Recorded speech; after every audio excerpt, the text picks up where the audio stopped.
Assalamualaikum. Pagi ni pukul 8.40 dah sampai rumah customer dekat Meru Permai. Permintaan Abang Megat kita sebab pukul 10 dia nak ambil anak dia dekat Kafar. Kerosakannya seperti ini. Autogate kalau ensel ni patah, pisang. Mau repair cepat-cepat. Tambah plate sekeping, tutup lubang, welding balik ensel, kasih center balik pagar, ngam. Siap kat sini kita pergi Meru Perdana rumah cap.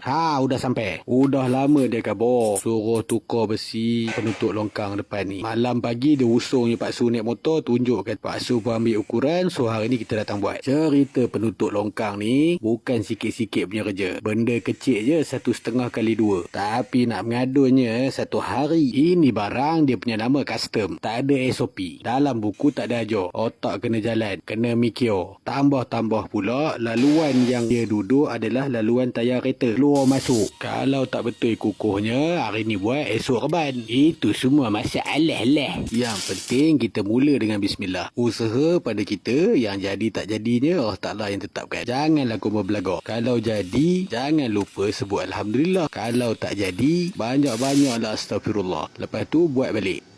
Allahu Akbar,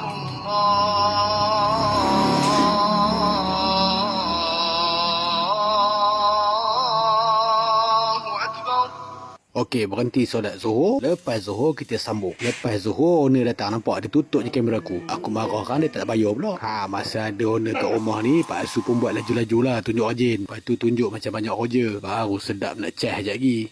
Nampak permainan dia. Cas memang kena mahal pasal owner gaji banyak. Apa dah 2-3 hari ni dia punya panas lain macam mu. Panas macam ni menandakan Ramadan nak mai. Tak jauh dah. Sekarang pun dah rejam. Mau standby pocot merocot.